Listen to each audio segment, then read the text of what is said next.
Hello, everybody, and welcome to the Friendship Dawn podcast. Uh, my name is Ivan, and joining me today is my great friend Skylar. How's your day been going today, Skylar? Let's see. Woke up, played a little bit of video games, and then was talked to my family, took a shower, and went to draft with y'all. So, a little tired, pretty good so far. Oh boy. Yeah? Yeah, what about you? My day was not bad either. Nice. I woke up, played Magic Arena. How did that go? It was okay. Okay. It was like a midweek Magic thing. Me and my landlord played a couple games. Nice. Yeah. Because it's like mini standard. It's like Strixhaven, AFR, like Crimson Vow format. So I made like a weird blue-white tempo deck that used like brutal Cathars and spectral adversaries. But I didn't have any intrepid adversaries, so I didn't get to put those in my deck. Which color is that? It's the white one that like anthems your team. Oh, yeah. Yeah. And spectrals, though. That sounds pretty good. Yeah. Anyways, moving on to our card of the day, we have what happened? Loyal Apprentice. So 1 and a red for a creature, Human Artificer. It has haste and lieutenant. It has lieutenant? What the fuck? At the beginning of combat on your turn, if you control a commander, create a 1/1 colorless Thopter artifact creature token with flying. That token gains haste until end of turn. Creature is also a 2/1. So it's a 2-mana 2/1 with haste, and it Makes a Thopter. if you have your commander out. Yeah, if you have your commander out. Yeah, this is actually from a cycle of cards, if I remember correctly, from Commander 2018. That will have lieutenant on them. That sounds familiar. Lieutenant. How do you spell lieutenant?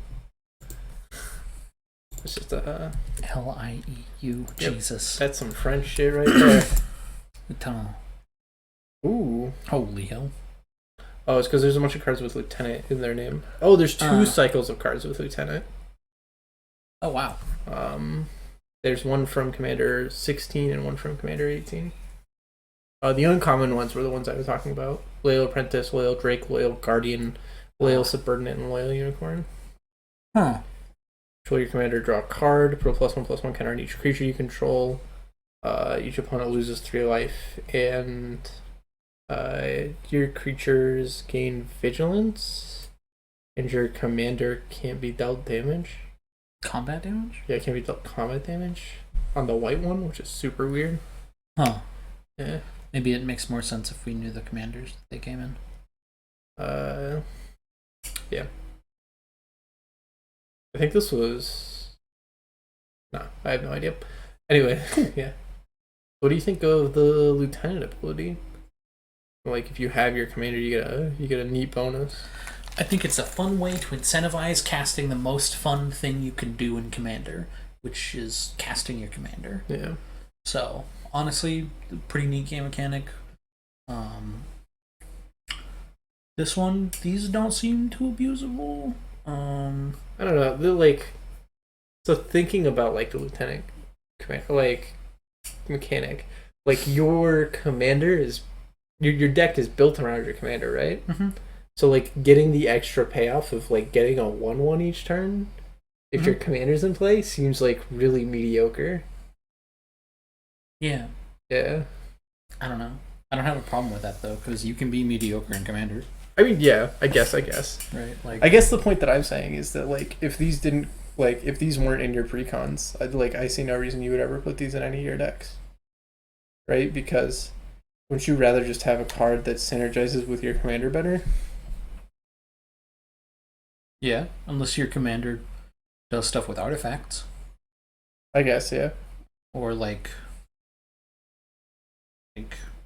doubles the amount of counters that get put on your creatures, or Yeah. like whenever you draw a card, and it seems like you could have commanders that synergize with these abilities.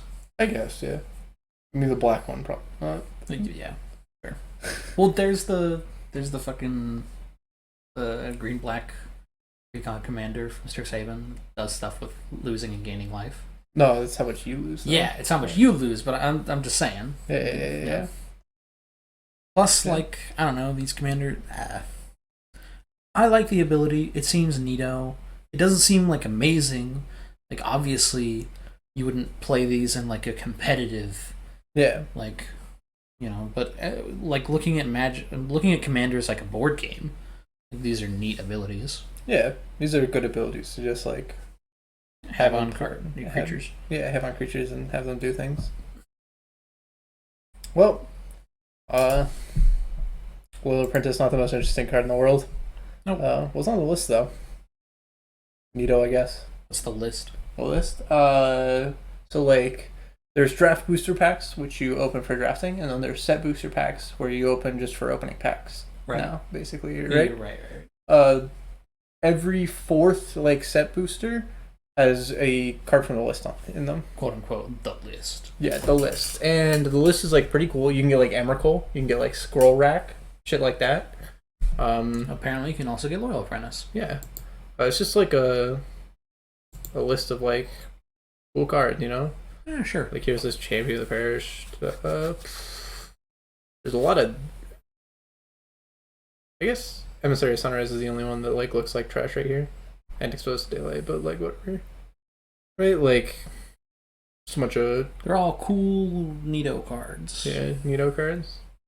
And just like cards from Magic's history that do interesting stuff, right? Okay.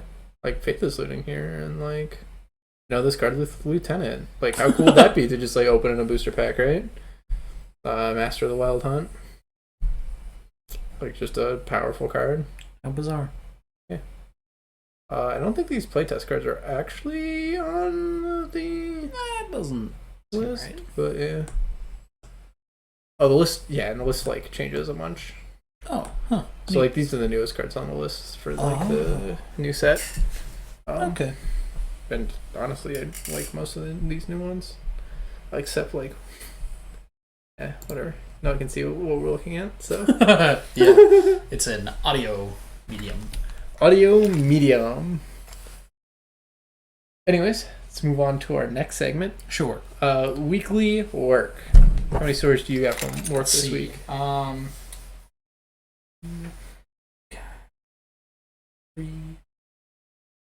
got 5. I've got 2. So why don't you start us off? Sure. So, I guess I can combine 2 of my stories. So, the other day, I had like back-to-back amazing table, horrible table. Yeah. The amazing table, there was a player who was who bet on the side bet for us. Yeah. And $15, and I gave him a straight flush. Ooh. So that was a pretty hefty toke that I got to drop. I asked what the max was because I checked with my floor. The floor was like 350, so I dropped that plus the 15 and tokes. Mm-hmm. That was pretty cool. Immediately following that table was also nice because it was dead most of the time. Yeah. Except for that, like, I don't know, 2 people, one of which toked me a bunch and the other left really quickly. Yeah. However, the table following that had like, I don't know, 5 players in their like early 20s. Yeah. That were just hooping and hollering, screaming right in my ear anytime they would get a blackjack or hit out to 21 or really even get a moderately decent hand. They would just scream, "Yeah! Whoa, let's go!" right in my ear. It was absolutely miserable. That reminds me of a general story about the casino. Yeah. Like whenever you're like when you're in like the break room or when you're counting tokes, so like the slot attendants and stuff, right? Mm-hmm. And then like anybody hears someone cheer like off in the distance, immediately they'll be like, that person just won like $20. Yep. And it's like to a point it's like kind of true, right? Yes. People get excited over like any amount of winning. Anything. But like most of the time when people share my table, there's like a mini royal that's been going on, right? Like Sure. there's this like big payouts. You have this weird like ability to either give people like absolute garbage or the best hand they'll ever see in their whole life of playing the game. Yeah. Or like I'm just saying this like normally when like cheers come along, Sure. right? Which is at least $100. Or like so that's one part of that, right? Where Yeah. like they say, oh, they just won $20, and it's like, well, they could have won more, right? I mean, that's what I usually. Sure, they could have. Yeah. And if they did only win $20, then like whoever is like either if it's the dealer at the table or the slot machine that they're at that's making them have so much fun that they like holler when they win $20, like that's like pretty good, right? Like I don't know. Yeah, I guess I don't know. It's not, but it's good for them, I guess. I mean, like if they're excited and shouting, they're obviously having fun, right? I mean, yeah, in the extremely short term, like Yeah. where they just don't understand how like gambling works. Yeah, I know, Right. but Sorry. the amount of fun you have in gambling is extremely short term, right? Like Yeah, exactly. Yeah. Which is why when people get really excited, I'm just like, cool, I guess. I guess. Anyways, on to your next story. Sure. Addendum to that story was that as one of the younger players got up from the table, one of the players in the middle really quickly, after he'd been playing like $10 on the main hand and one on the side bet, really quickly just went all in on 3 hands, $50 on each, before the person that got up could sit back down. Yeah. And they turned around and were like, oh, okay. So I dealt everything out, and I got 21. And I felt like karma is real, basically. Karmic justice. That 21 also forced all the players at the table to leave, so that was also sick. Same day, I'm dealing free bet in pit 3, and the floor walks by and like conspiratorially whispers in my ear, "The table goes dead. Pull the lid." So I'm like, all right. I proceed to deal as fast as humanly possible. Yeah. The last 2 players on the table, like get up, and I guess there were 3 players at the table. 2 players get up. There's the last player. He plays a couple more hands. He gets up, turns around to borrow $20 from his buddy, and turns back to the table to see that the lid is up and all the cards are out of the shoe and the shuffler. And he was just like, oh, and left. Yeah. Wow. Yikes. Well, saved his friend $20 there. Pretty much. Yeah. Are you ready for my first story? Yeah. Okay. Well, okay, yeah. So, coming in on like the $10 table, right? Mm-hmm. If you just saw the table, you wouldn't know it. Dude betting all greens, like $50, 2 hands, all that shit, right? Oh, yeah. Yep. Dude on the other side of him, all black. 200 each hand, 50 on the side. Right. Right? Because, of course, the quarter table was full. No getting in on that table. Yeah. Anyways. So I'm trying to drip with sarcasm there. So, anyways, dealing out to these dudes, just, treading water. They seem like they're having fun. It's a good time, right? Uh-huh. Dude just, like, silently walks up to the table, cash already in his hand, and sits down and starts staring at the table. And I, like, stop and I look at him, and I don't say anything, and he's, like motioning to deal. He's not saying anything either. Mm. And then, like, I deal out, like, 2 more hands, both losing, for everybody at the table. I keep looking over at him, and I'm like, you want to put your money? And he's like, and he's just, like, shaking his head no. He's just watching this entire, with, like, what looks to be like $60 to $100 in his hand, right? Just staring at the table, 20s. right? Yeah. And then like we do the full table, right? Blackjack there, dealer breaks, everybody gets paid, somebody got a straight, other person got trips on the side bet, right? Like, wicked hand. Fucking perfect, beautiful hands. Dude puts all his money on the table. Guy that's playing all black says, "Hey, can you wait one more hand?" Guy shakes his head no. And the dude's just like, just one more hand, please? And the guy's like, no. And it's the first word he says after sitting there for like 4 or 5 minutes just watching. Oh my god. You met the real life Joker. You did it. Oh my god. Oh man, can you please wait one hand?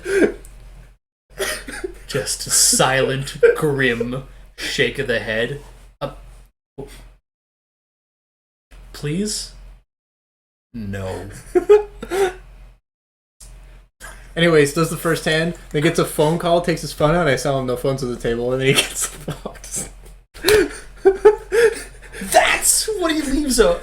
Please. Wow. No. Okay. He gets up and walks away, leaving his money on the table. And I'm just even like, worse. Oh, man. Yeah.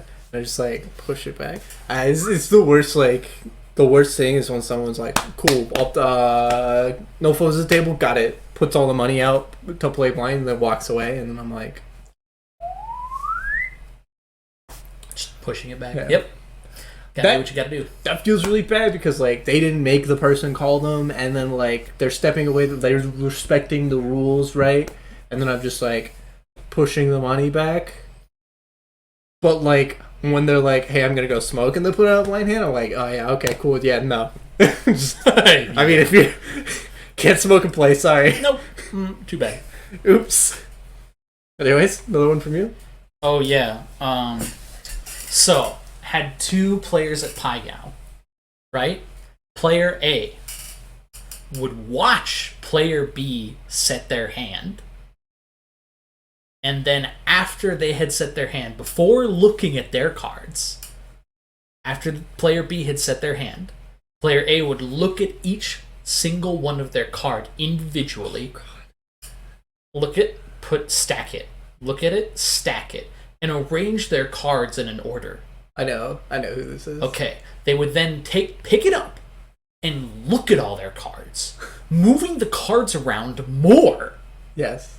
They would then set their hand. Yeah. After everyone else had set their hand, like 3 minutes ago. I would then get to their hand, and it's all out of order. It's completely unorganized. It's mind-boggling. I think that every time. So you know what does it? Organize the cards. How are you organized? The aces aren't even together.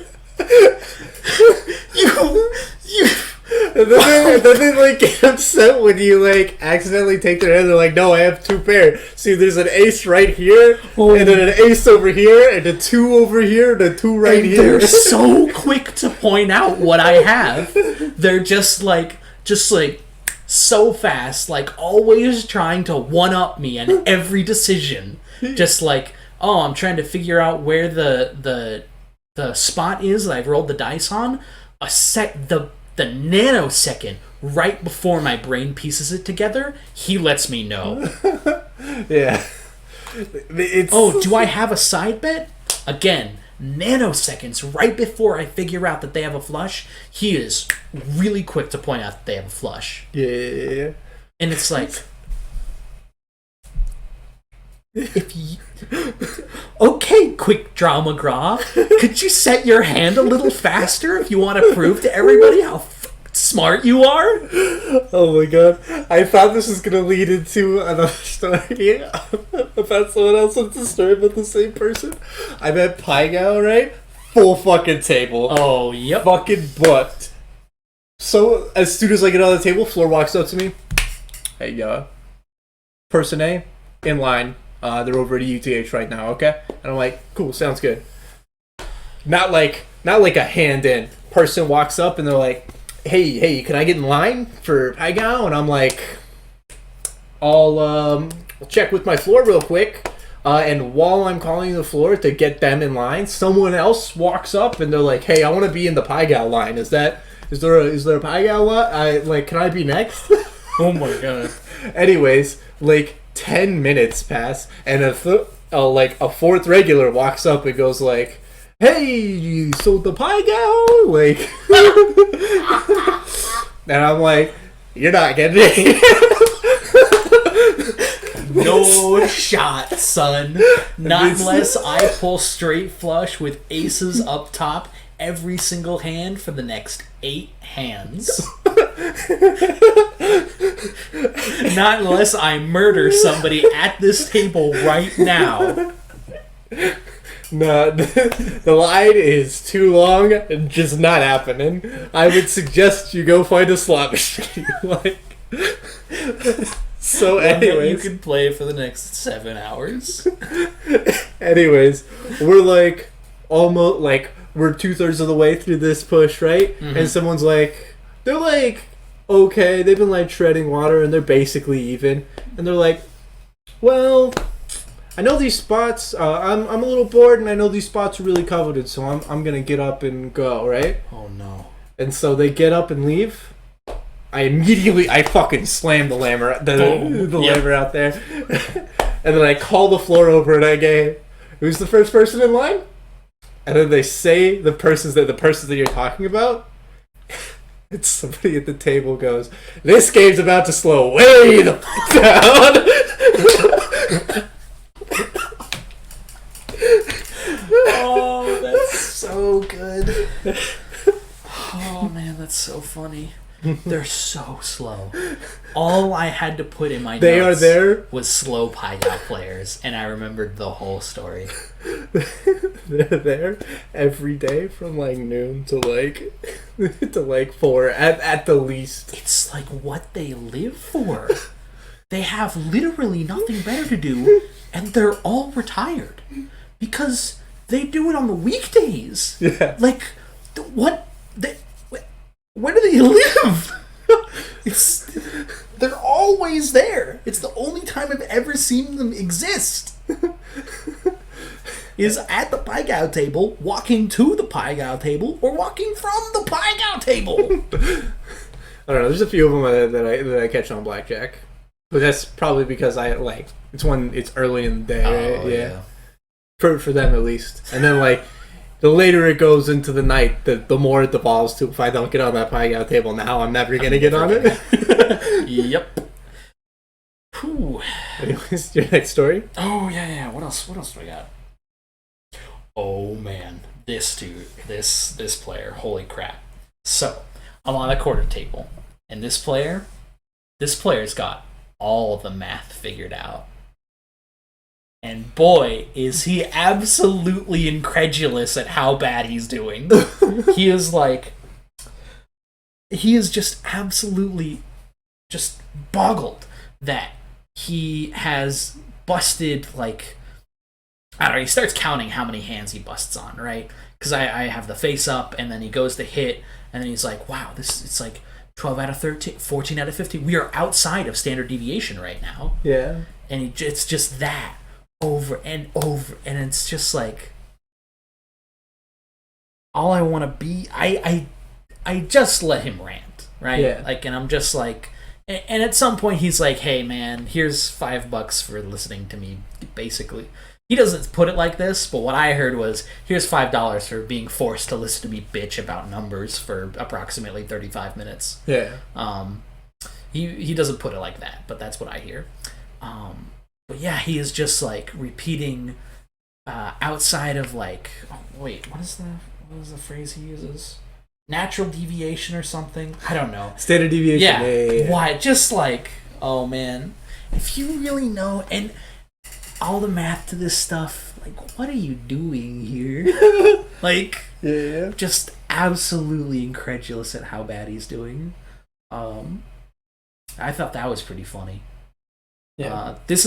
and I'm honestly I'm glad I got him at blackjack, because when he's on UTH, he knows the exact percentage chance of a hand winning, and he lets everybody know what it is.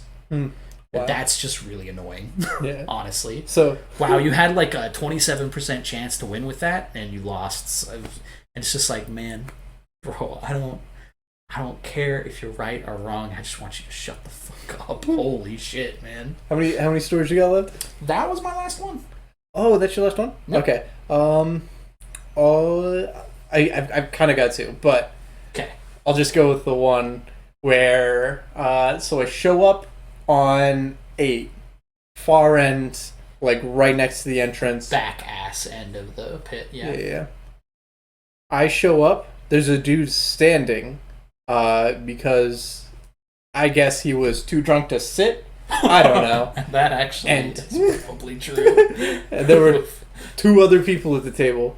Dude, fucking drunk like so drunk he can barely even talk, right?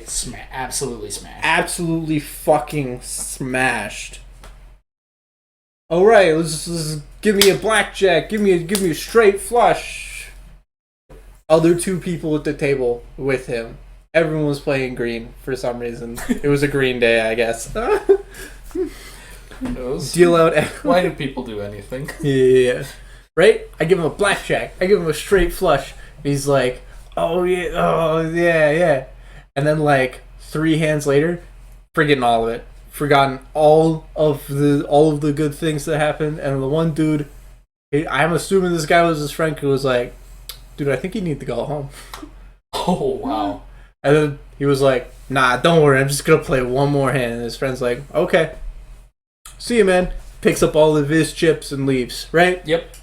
This guy is playing heads up with me, right? Yeah, well. I'm just sitting here. This guy's super drunk, wants to talk about, I don't know, everything, but also, like, I don't want to talk to him. Yeah.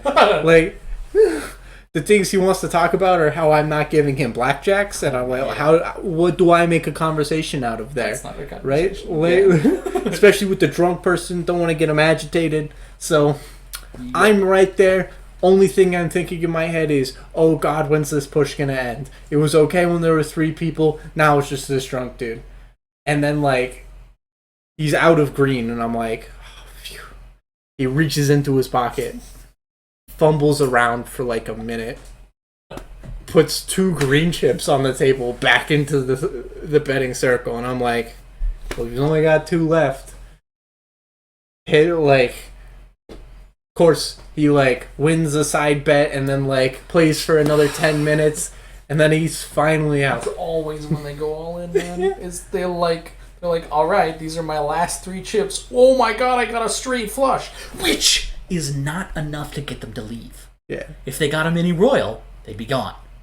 But because they got a straight flush, they'll continue to play, thinking that they'll win more until they just play it all away. That makes me so mad. Anyways, get him out of that money, and I'm like, okay. So it seems like he's having fun, seems like he's enjoying himself, and I'm like, thanks for playing. And then he's like, yeah, of course, and then pulls out 2 black chips. Oh my God help me. Holy shit. Asks for change in one, but not the other. Does the 50-50 thing for like 4 hands until he loses. Yep. And then gives the other black chip and asks for...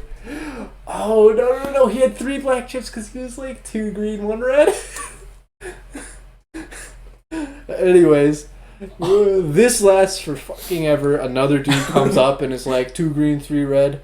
And he's just like out of money at a certain point, right? And he's just like, well, see you, have a good night. And like, they both run out of money at the same time because they had like similar buy-ins, right? And then hands were pretty middling.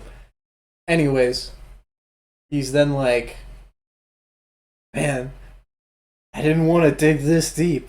And everything in my body stops me from saying, you don't have to. I mean, like, you can just leave. And he pulls out a purple chip. 1 red, 4 green. Holy fucking shit. This dude is your nemesis. Oh my god. We do a whole shoe, just him, just that purple chip. By the end of it, it's all gone, and he's like moping, and he's like, okay, I guess I'll go. And he just leaves. And then I think, wow, I've been here for a while. I had been there an hour and 20 minutes. Oh no, you got skipped. Oh, that's the worst. And then, like, the pit comes and talks to me, and they're like, oh, yeah, you got skipped, but you'll get out 20 minutes early because on the next break, it'll be 20 minutes before time's up, right? Mm-hmm. And, like, that's cool and whatever. Why don't you do tokes? Well, I don't have to do tux, though, Oh. because there are other people still there. Okay. Yeah. Anyways, we get through, the last 20 minutes are actually really good. Lady comes up, and she bets $1 every hand, and then, like, we talk, and then she goes, like, all this stuff, and then a guy and his girlfriend show up, and, like, they're, like, talking about how his girlfriend should never split tens, and she almost did it, split tens against a king, and, like, Mm-hmm. and, you know, this is just, like, fun. Okay. This reminds me of two more stories that I need to write down. Wow. Holy sh... But they're like meta stories. They're not like okay. they're not like this last week of stories. Right. Anyways, everybody, we're gonna take our first break now that we're done with the stories from work. We'll see you all back in a minute. Hello, everyone. Taking a break from the podcast to tell you all to subscribe to the Patreon at patreon.com/IvanTT. That's IVANTT. It's how you help support the podcast, how we get all of our stuff together, and you get a sick bonus in that all Patreons with the Tier 2 or higher get a shout out. So, quick shout out to Thunderbird145, who is our current Tier 2 patron. Thank you, everyone, and back to the podcast. Hello, everybody, and welcome back to the Friendship Dawn podcast. We are now moving on to the movie of the week. Movie Madness? Movie Madness. That'll be the name of the segment. It alliterates, I like that. Yeah, they all alliterate. Have you not noticed? Friendship Dawn? Well, Friendship Dawn does, but that's just the name of the podcast. The name of the segments do. Sure. Yeah. Anyways, today I watched, I think it's called An Army of the Dead. Army of the Dead. Army Army of the Dead would be a fucking hilarious title for a movie. By Zack Snyder. I know this because his name was in big bold letters multiple times in the credits. Oh no. So, it's a movie about how, like, Los Angeles has been under this zombie infestation, and a guy and his crew break in to steal from a casino, which is neato. So you want to watch this movie at all? You said it was a 2 out of 10 when we talked about it briefly. Well, from what you want from the movie, I think the movie takes itself too seriously. Oh no! I wanted this. I was expecting Army of the Dead to be like a silly action movie. I mean, it's like no, it's not. Would you watch Army of the Dead again? Probably, but oh god, probably not. Honestly, whatever. I've had like literally 3 months to watch this movie, and I haven't watched it yet. Okay. So his group is like him, right? And he's like I don't know, he's fucking jacked. I have no idea what he did for a living before the zombie apocalypse, but apparently he saved like the military general or whatever from the zombie apocalypse. And he's massive and jacked, and now he flips burgers for some reason, because I guess winning the Military Medal of Freedom doesn't mean anything to people anymore. Maybe he just likes flipping burgers. No. The entire conceit of the movie is that he hates flipping burgers and is willing to die to not do it anymore. Oh my! When you put it that way, I really want to watch this movie. Anyways, so Bly Tanaka, which is like someone who owns one of the casinos, I think, walks up to him and is It's like, a fucking insane name. yeah, is like, break into my casino and get $2 million or $200 million out of the I was gonna say out of the vault. Not I've really. already claimed insurance on it, and I've already got the money insured, so it's basically free money. So if you do this for me, I'll give you $50 million of it. Wow, not even going 50-50 with him. No. Just being like, you do all the work and you get a quarter of the money. But because of it's so much money, it'll seem like a lot. Yeah. What a fucking dick. Anyways, so how it devolves from here is he goes around and he's like, time to get the crew back together. So he goes Oh my and he God. meets this girl and they're having beers on like a truck. And this is the only scene that she talks in for the first like hour of the movie. I don't know her name. I constantly confused her with the other female characters because I knew nothing about her. Anyways, they're just like, hey, we're basically family, so basically what we're gonna do is we're gonna break into this vault, and you, me, and the third family member that we have are each gonna get 15 million, and then we're gonna, play it by ear for what the rest of the people get. Right? Yeah.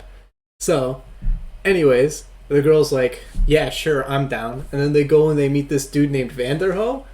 Dope as fuck. Coolest guy in the entire show. Fucking love him. He is the other dude getting 15 million out of this, and he's like, I'll move $15 million is $15 million. I'm fucking in, right? Mm-hmm. He also says some weird stuff about like how sometimes I wish I was back in the zombie wars because now I think about all the people that I killed that were zombies, and it's like, okay, well, whatever, dude. He just got PTSD. Yeah, but it's not. It's like that's the only line it comes up. Never gets mentioned again. He doesn't like it. It doesn't feel like he has PTSD. So it's just context for how he has also interacted with zombies before. Yeah, because he was part of the team that. These three people are part of the team. Oh, sorry. Whose names you don't know. I know Vanderho and I know Scott. Scott's the main character. Okay. Yeah. The girl I don't remember at all. All right. But the I don't entire know why opening is like a silly action scene, which is honestly probably the best part of the movie because it's obviously really silly and they're not they're trying to make it funny. Yeah. It was the best part of the movie, and it's them three like killing zombies. I guess I don't know. Like it got really confusing because there are no words, but Oh. and a lot of it is like that was funny. Like yeah, not too much spoilers. Anyways, they then go find another person, and they're like, "You be the helicopter pilot." For like two. Oh no, this is another really good scene. So they walk up, and the girl's like, oh, hey, you guys want me for a job? And they're like, yeah, it'll be like $2 million. And then she's like, cool, I'm in. And they're like, you don't want to know anything about it? You don't want any of the details? And she's like, $2 million?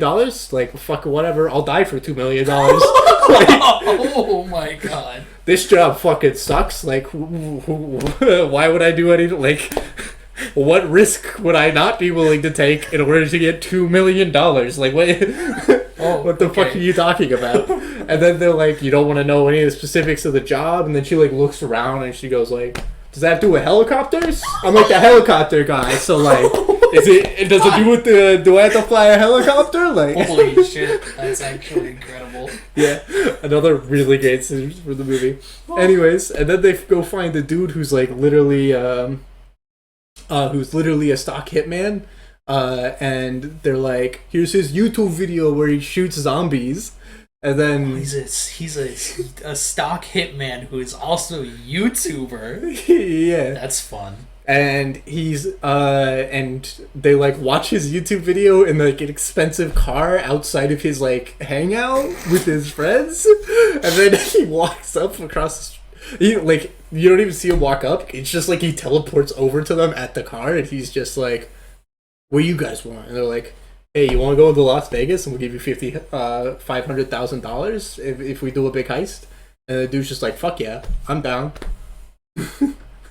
And then they go to like a random person who's like this German kid, and they're like, "Hey, do you think you can break this safe?" And then he like orgasms over the picture of the safe, and he's like, "Yeah, of course, I'll do it. I'll fucking do it."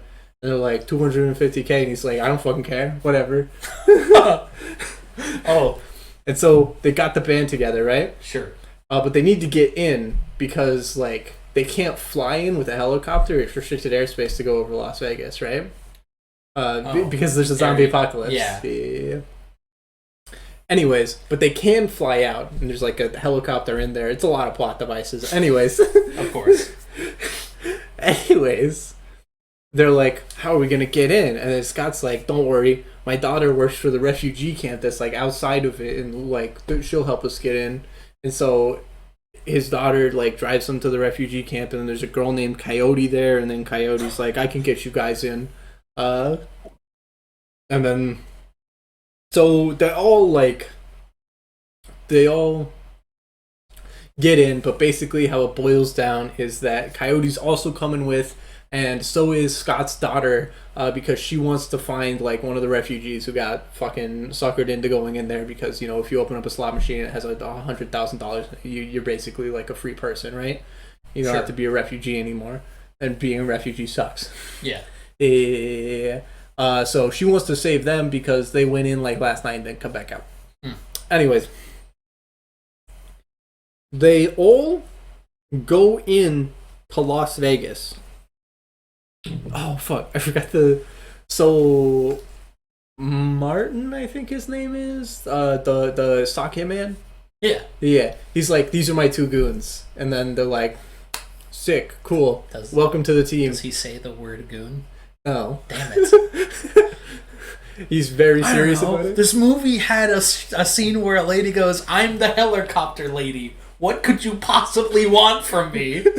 Yeah. It's the only time they're upfront about it. That's too bad. It would be amazing if the hitman walked up and was like, "Hey, I hope you're okay with it. These are my two goons." And the goons went, "Hello." So basically, Tanaka runs down the plan, and then like one of his goons, this is supposed to be like really dramatic, is just like, "Hey, you're actually going into Las Vegas with all the zombies?" And he's like, "Yeah, what, you thought I was like fucking pulling your leg?" And then the dude's like, "Yeah, man, that's fucking crazy. I'm not just gonna die for no reason." And then Martin's like, "Dude, I thought you were a real bro." And then, like, they have like a heartfelt conversation for like 3 minutes, and the dude's like, "Nah, man, I'm out." Then just leaves and never gets heard from again for the rest of the movie.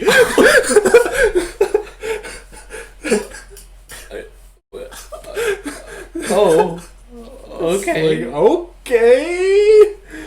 I guess you gotta build and break dramatic tension somehow. And then it turns out the other goon is actually just like Martin's girlfriend. What? So anyways, they get to the point where they're about to go in, and then like a dude just walks up and he's like, "Yeah, I'm the head of security for Mr. Tanaka, and I'm gonna be part of your squad now." Okay, Holy let's do it. Shit. The squad has like 15 people. Right, that's what I thought. That's why I got confused by the one girl I don't know the name of. Helicopter lady.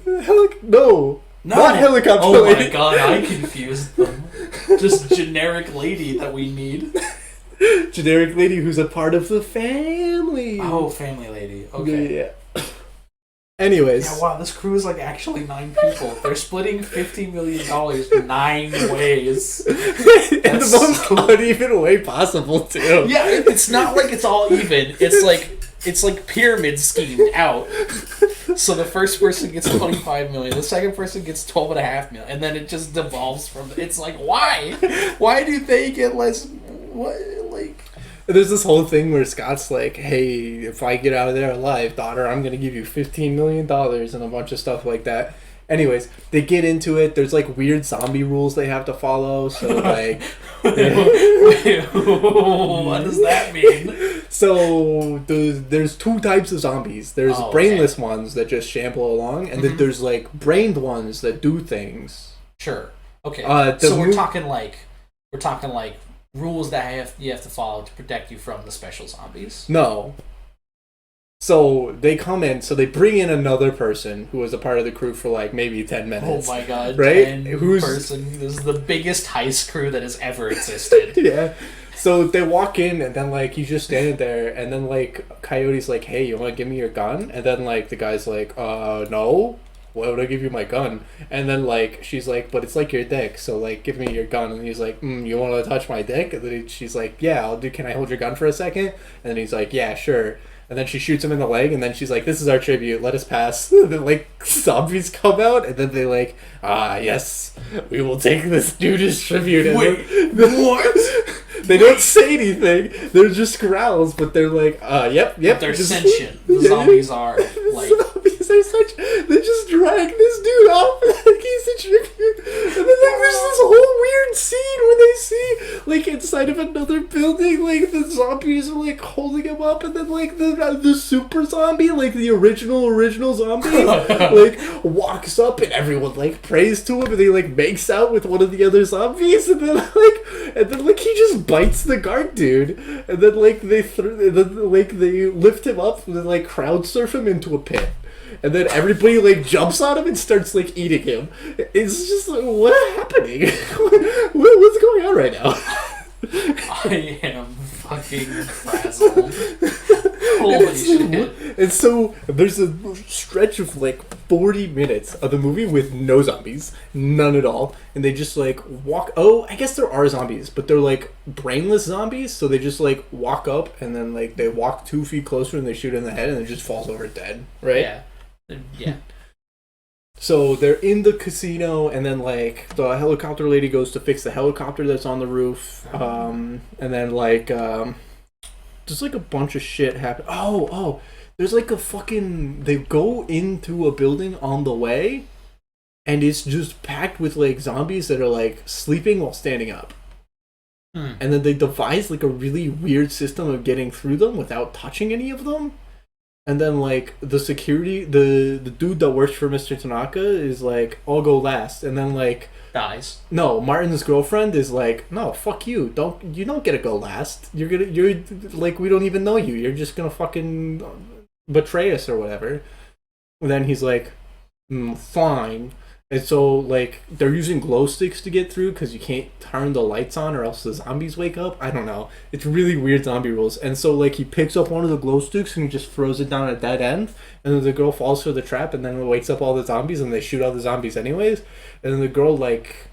and, like, the girl, like, fucking destroys, like, a pack of, like, 80 zombies and then gets to the door and then, like, the security guard's like, "Nope, I'm gonna lock it. Oops, you're locked in, huh? Fuck you, get fucked. And then, like... Why is he trying to kill them? Isn't he on their team? Like, also trying to get them, like... Sure, less people means they have to split it less ways, but, like... I don't know. Usually you do that at the end when you already have the money? Yeah. I have no fucking idea. And so this whole thing like happens where everybody else is also fighting zombies because they woke up one on like the other end of the complex, so all of them woke up. And then like she's still like fighting any zombies, and then she like breaks through a window, and then Martin's like, "No, my girlfriend!" And then she's like shooting all the zombies, and then Martin's just sitting there staring at her like, "No, don't die! Please don't die!" And I'm like sitting there, like, I actually say to the movie, I'm like, "Dude, you fucking cover fire, do something, do anything." And then like a couple minutes later, he like starts actually shooting them, and then like she turns around and she has like a last word moment, right? And so like, of course, what's she gonna say? No, run!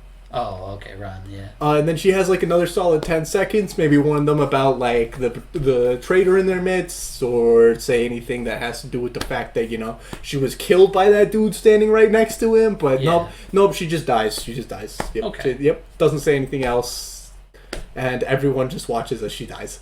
Anyways, they run over, they get to the casino, they do shit at the casino, everybody like splits up, perfect idea. It actually doesn't negatively impact anybody at all. But anyways. Oh wow, so it was a great idea. Yeah. Traditionally, though, not a very good idea. Yeah. So like there's this weird thing going on where like the security dude and like Coyote go off into like the streets for like no reason, and then they're like, hey zombies, come out and play. And then like they killed the zombies. They kill like one of the zombies and then a girl zombie, the girl zombie that accepted the tribute earlier. And they're like the alpha zombies, which are bigger, better, faster, stronger, as said by the movie. Oh, yikes. Not bigger. They just said Okay. faster, stronger, ... right? Yeah, but it's yeah. Yeah. And then like he like detains the girl zombie and then like cuts her head off and then puts it in a thing, and then she's like, what do you do with that? And then he's like, well, yeah, I'm gonna take it to my boss because we're gonna make an army of actual zombies, and then we're gonna be the greatest military power in the entire world. And they're gonna have an army of the dead kind of job. Yeah, exactly. And then they're just like, fuck it, whatever, as long as you like keep your promise to me or whatever. And then the dude's like, yeah, of course I'm gonna keep my promise. Why would I ever lie? That'd be super weird. Anyways, Sure. they then there's like this whole scene with like, so there's traps in front of the vault, and so Vanderho and like the lockpicker German dude and Martin have like this really great scene where they Vanderho like takes like goes upstairs because there's like an elevator, comes back down with a shambler, like unties it from like one of those cargo carts, and then he just like walk for it, go. And the shambler just like starts walking forward and then turns around and then tries to eat them. And then Martin shoots it in the head, and then Vander's like, God damn. It goes back up, gets another one, comes down, microwaves a hand, like a dead hand from another zombie, and then like throws it across the fucking hallway. And then the zombie just like starts walking and it walks into 3 booby traps.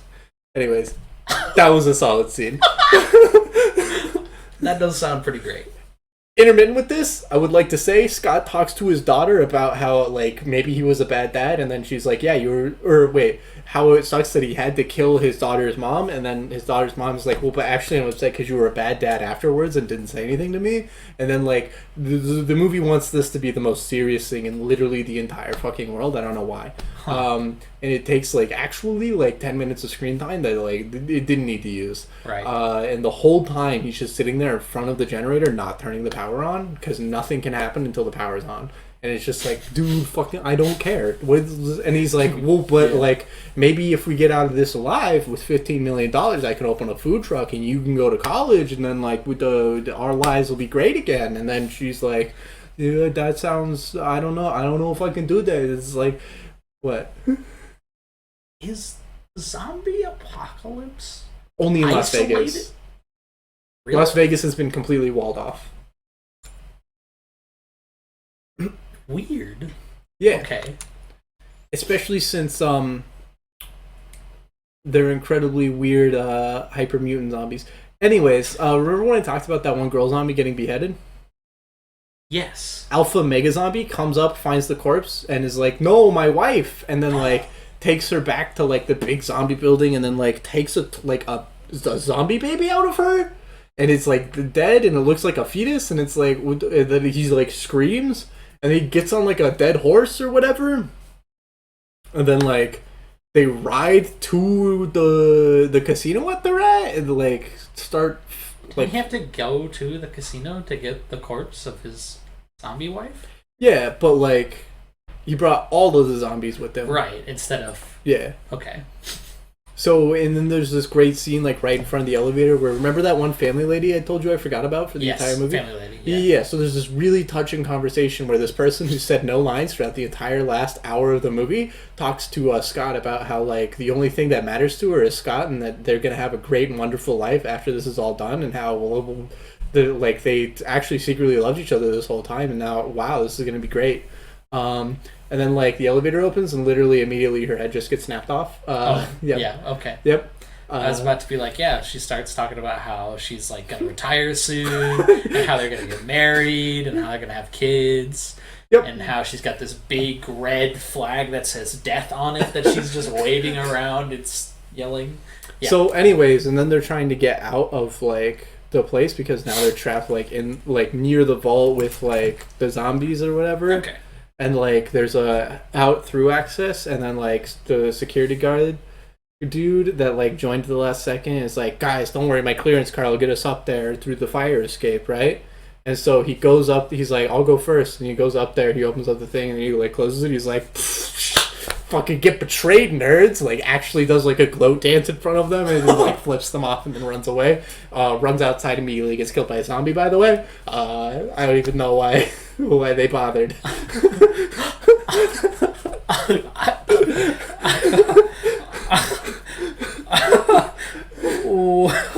Oh god.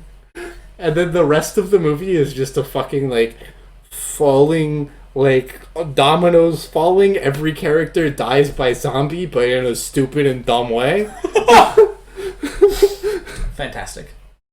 Yeah, no, like, you remember the pilot lady, the helicopter lady? Yeah. So she flies the like last 3 remaining people to safety, except the super zombie jumped onto the helicopter and they're fighting, and like Scott tries to shoot the super zombie, but then like just misses and shoots her in the skull and she dies. And it's like, oh, okay. What? Holy shit. What a fucking bummer way to go, man. Did I mention that all of Las Vegas is getting nuked during this movie? No! What?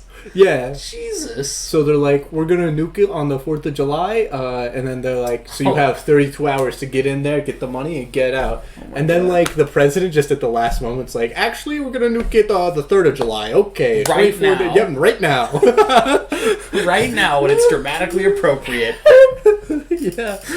Wait, but you weren't gonna wait till it's thematically appropriate? No. Boop. Yeah. It was just fucking. It was a hot mess. Yeah, sounds like it. Yeah. Wow. I don't have nearly as much to say about Venom. So here we go. Venom is like it's like a pseudo. You have more to say about Army of the Dead? Well, yeah, so the thing that I liked the least about the movie were all the scenes in which people were like, this is the most dramatic moment of my life, and the only time that we'll get to talk about what we're going to do with this $50 million is 30 minutes before this entire city gets nuked that we're just standing in, doing, like, we could be, like, escaping, but right now we need to talk about this one thing that really matters to me right now. And it just happens, like, 4 times throughout the movie, 5 times maybe. Like, it's just... Once for each character. So 10. 10 or 12. And it's just each of the goons gets one. The beheaded zombie lady gets one. So a goon gets one. The guard gets one because he goes on like a 10-minute diatribe about how he doesn't deserve to be sacrificed. And then, like... You're right, like... Except for, like, the female goon that, like, I had the respect for because she, like, soloed 80 zombies, like, everybody just gets a 10-minute thing where they talk about how, like, this is how their life is going to be beautiful and perfect or whatever. Yeah, how else do you make characters matter other than, like, 10 minutes of exposition about how their life is interesting? Yeah, exactly. But it's not even that. It's, like, 10 minutes of exposition about how, how, like, the security guy's thing is, like, 10 minutes of exposition about how his boss is going to become really rich if he can give this zombie head to his boss, who will give it to the U.S. government, who will then create an army of the super, like... Right. And then, like, this Coyote's really excited about trickle-down economics. Yeah, exactly. Wow, good for him. It's so weird. I have bad news about the wine glass at the top. It gets bigger continuously forever. It's just so... There's even a scene at the end where, like, Mr. Tanaka looks at the nuke city in, like, literally a mansion filled with, like, glass tables and shit, and then he just, like, looks at, like the city getting nuked on the television, and he's just like, oh... like he needed that extra $20 billion. Like, I already have infinite money, but if only Yeah, I had Infinite successful. +1. There's also this entire subplot in which, like, there had been other people who had been hired to heist from the fucking from the casino, but they just didn't make it out. But they don't say, like, it doesn't fucking matter. Aren't they zombies? No, What? there's just corpses downstairs. No, But that's like one of the most fun parts about zombie apocalypse movies is you're gonna see like there's another 10-minute diatribe where Vanderho explains to the German lockpicker dude that, like, actually the dead bodies that they see are actually themselves because they're stuck in a time loop doing it over and over again. Oh wow, that's a lot to take in. I'm just here to pick the lock, dude. Yeah, and then the lockpicker's like, that's so cool. Anyways, Venom. holy shit. Okay, yeah. So Venom's like a pseudo thriller action movie about this reporter who has a great life, but he accidentally like tries to step to Elon Musk and like narc on him, and Elon Musk is like, okay, I'll just hit the nuclear launch codes on your entire life and ruin it for you. Oh, nice. So he like gets fired from his job. He becomes obsessed with finding out evil shit about Elon Musk. So his wife breaks up with him. He loses his place. His like entire life is in shambles. Wait, is it actual Elon Musk or No. fantasy? Well, Okay. But he is like a rich dude who starts a space company. Yeah, I know. I just It's wanted not to. actually. I Elon wanted to know Musk. how tongue in cheek it was. It's extremely tongue in cheek. Okay. And so, turns out Elon Musk's space program brought back aliens, and they're like symbiotic, Yeah. right? So, like, for those of you who have seen Spider-Man 3, he brings back these like aliens that are like globs of goo that attach themselves to other living organisms Yeah, and survive Venom. off them. Yeah. But he can't seem to get it right with animal testing. So he's just like, all right, fuck that, go straight to human testing. Yeah. And there's like this scientist lady who's like, I love this trope from Spider-Man. yeah, the I scientist lady is, well, hey, that's unethical, and I didn't sign up for this. And Elon Musk is like, oh man, that sucks. Oh hey, by the way, I know where your family lives, and I can end their lives at any moment. And she's like, wow, hey, aliens are pretty cool, right? But then she learns that there's this dude who's trying to get dirt on Elon Musk. So she's like, all right, I'll team up with him. So our reporter main character teams up with scientist lady to infiltrate Elon Musk's science house. Inside, he like is like, holy shit, look at all these people that are like being tested on. And he gets infected with Venom. So he like starts hearing Venom's voice in his head. Yeah. And gets like superpowers. And there's honestly some like genuinely really cool action sequences where Venom is like, all right, I'm gonna kill all these people, and the reporter's just like, whoa, what the shit is going on, as he's doing like a bunch of like kung fu shit. Yeah.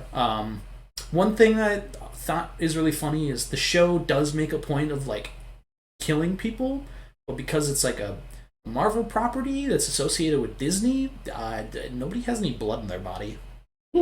So like there's a scene towards the end of the movie where the villain goes to like turn his arms to giant like sights and like behead everybody in the room. Yeah. But all it does is sort of just like knock people around and destroy some computers. It's like, this okay. reminds me so much Okay. of either Spider-Man 2 or 3 where Dr. Octopus is like in a bank and he just like picks up a dude and like throws him across like a fucking wall, like fucking like 80 feet across. They hit a concrete wall and then just like bounce off of it like it's nothing. Oh god, my back. Yeah. Venom has a lot of that. There's this really sick fight scene where Venom and the dude like go to the reporting headquarters so that they can like get the dirt on, give the dirt on Elon Musk to the reporting headquarters. But Elon Musk sends the SWAT team after him, and so he transforms into Venom. And they're like, "All right, I've got the SWAT team's like, all right, I've got a great idea. Let's fill this entire room with smoke." Which then allows for this really cool action sequence where Venom like pops in and out of the frame, just like eating people. Oh wow! And just like tearing people in half and stuff. Again, very violent. Not a whole lot of gore. Yeah. And so it turns out, however, that there's another symbiote, an even stronger one, and he attaches himself. Yeah, I don't remember his name, but it's Better Venom, and Better Venom attaches himself to Elon Musk, and Elon Musk is like, as you do, "I'll do whatever you want, Daddy. Just tell me how you need it to happen." Because Elon Musk really wants to be the to reach out to other like sentient life. Yeah. And Venom's got some pretty sick one-liners. All around, the movie's like an hour and a half of like pseudo-thriller action fun. Yeah. Let There Be Carnage looks good. I don't know, pretty solid. This is like funny Marvel stuff, good action sequences. I'm trying to think, there's like something else. Oh yeah, so throughout like a couple sequences in the movie, they're talking about like symbiotes and why they can't attach. Yeah. It's because like when a symbiote attaches to a living creature, they have to like have similar like personalities in order to mesh right. Otherwise, the host just gets killed. Yeah, and absorbed. And the reason why Reporter Dude and Venom are able to mesh is basically because they're both losers. Which Venom goes out of his way to point out. Nice. Is like, I know you're a loser, but back on my home planet, I was kind of a loser too. But here, I'm a fucking god. So we're gonna stop the invasion so that I can be the only cool guy on this planet. Yeah. I thought that was kind of interesting. Yeah, that's pretty cool. I like that take on Venom. That all you got to say? Yeah. I hope Let There Be Carnage will be a good movie. Yeah. Well, thank you everyone for listening to this Movie Madness. We're going to take our second break really quick here and then come back for the end of the podcast. Hello everybody and welcome back to the Friendship Dawn podcast. This segment doesn't have a name yet, so we're going to go with Untitled Unicorns. What? It doesn't alliterate. Yes, it does. Untitled Unicorn? Yeah. No, so alliterating is about the sound, I think. Right, like awful Oshawotts would be an alliteration. Alliteration definition. Hers are the same letter or sound. Oh. Yeah. Letters is alliteration. I don't know. It just doesn't feel like it alliterates. Nonetheless, Untitled Unicorns. Or awful ocelots, whichever you prefer. So on Saturday, me and my significant other went to a they said it was a cornfield, kind of not really. Have you ever been to Scarywood?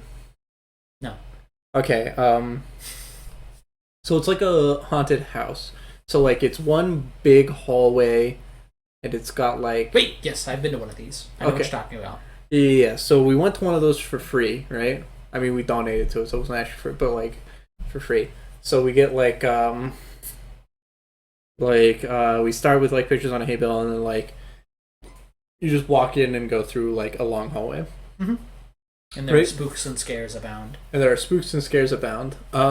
So the whole thing, we waited in line for a really long time, but it was I will say probably worth it. Walking through the entire thing was kind of fun. There was a lot of spooks and scares, and a lot of it was like small children like jumping out. So it felt good to be like, yes, hey, That's adorable. yeah. How small children are we talking about? Some of them were like 6, and then like of course there's like the other end where there were also adults. That like okay. It was so like you go down the hallway, a bunch of stuff's happening, people are doing things. They say stuff at you. That's the stuff that I don't get, like the saying like when they talk. It's like kind of weird. They're like insulting you or like no, they're like they're in a room and there's like fake guts everywhere, and they have like a butcher's cleaver, and they're like, do you want something to eat? It's like, okay, well, this is a little too corny. oh, that's so great. but that's like the adults though. Yeah. Yeah, I don't know. I feel like that's still pretty great. Yeah. Very spooktacular. Wish it was like a 2-person lane rather than a 1-person lane. But don't think it was really designed for like date night in mind based on how many like kids we saw there. Anyways, we went through the whole thing, and there's a bunch of highlights. So one is someone had a actual circle saw, and like a metal grating or something like that.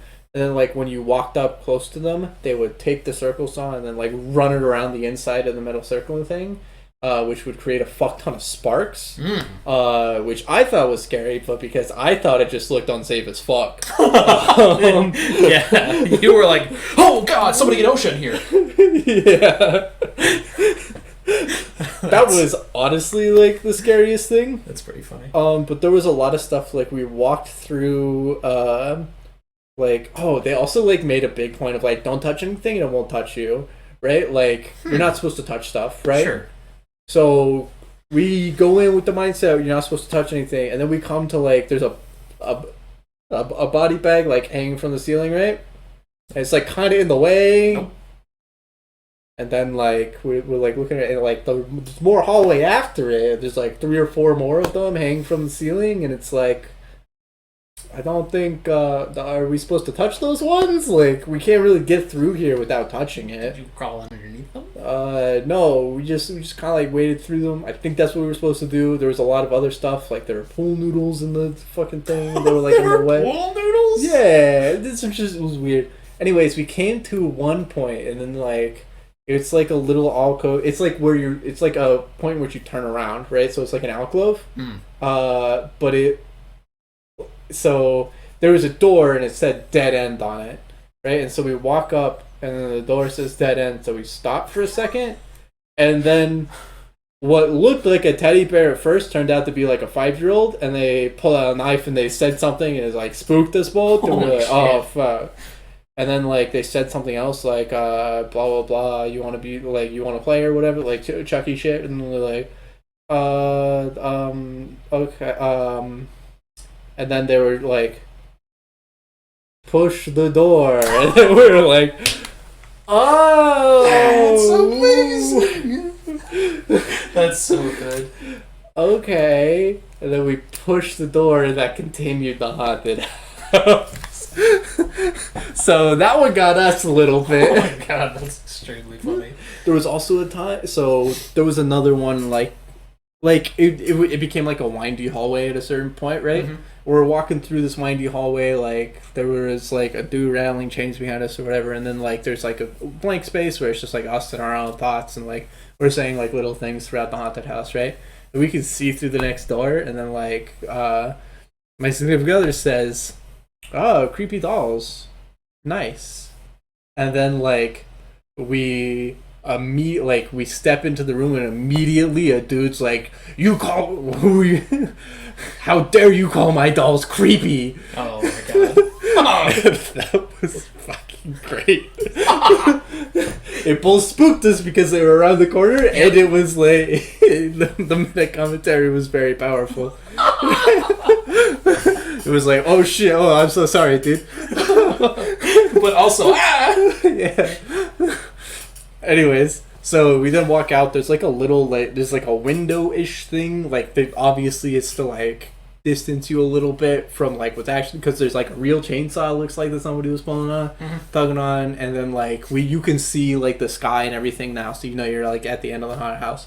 So we're walking out, and then there's like a big red truck, and then there's obvious, like, it kind of looks like a doll because it's like really stationary, kid trying really hard, but obviously 8-year-old kid with a big mask on, right? And we're just walking towards the kid, and we're like, oh, 1 second. Sorry about that. We need to quiet down a little bit. So, anyways, we are at the end, and we can see this kid with a mask on, right? And then someone says something behind us. We turn around. There's a kid like just following us with like a Reaper mask on, and that was a genuinely good one. That kid got us because he was just like right behind us, and we didn't even notice. Yeah, that's pretty sick. Yeah. And we turn around and, like, you know, the 8-year-old on the truck just, like, spook. And we're like, oh, you got us. A pity scream. Yeah. That was really fun. Kind of feel a little bad, though, because a lot of the time when like, it's really close. So, like, when you're, like, coming around corners, I would see someone be like, oh, hey. How's it going? And then like they wouldn't do anything or say anything, so I don't know if I like cut them off a little bit or like this is kind of awkward situation because you know I didn't like mean to like cut them off, but like I could see how I may have reduced their spookability. Yeah. Anyways. After that, we then went and got sushi, and then we watched something. I can't remember what, though. Horror movie? You're not much into horror, are you? You don't like the horror. Yeah. Anyways, it was a fun night all around. I'm madly jealous. So, it seems like we're getting to the friendship dusk part of the podcast. Do you have anything else you want to say, Skylar? Any closing thoughts or anything? Because of my schedule, significant other all that much, so just jealous of your ability to hang out with your significant other more often than I am, considering that I live with them. Get fucked, nerd. I do actually have like kind of a closing thought. So like, you know, like beings that like feed off of negative emotions, right? Like they feed off fear or whatever. Just are you speaking of like some sort of like a being? Yeah. Like demons or like whatever. Or like a Death Eater? Yeah, I guess Death Eaters. Yeah. Something like that. Like a lot of them are like painted as like malevolent, right? Yeah. Where like they like, right? Because they're like, ooh, I feed off of suffering, so I'm gonna make people suffer. Yes. But like, why don't they just like follow people around, and then when they are suffering, like eat their suffering then, and then the person doesn't like experience the suffering because maybe like that's why we're all constantly not sad. You bring up a good point. Well, thank you to the beings that eat my sadness. And I guess that's it. Terrific closing thought. Have a good night, everybody.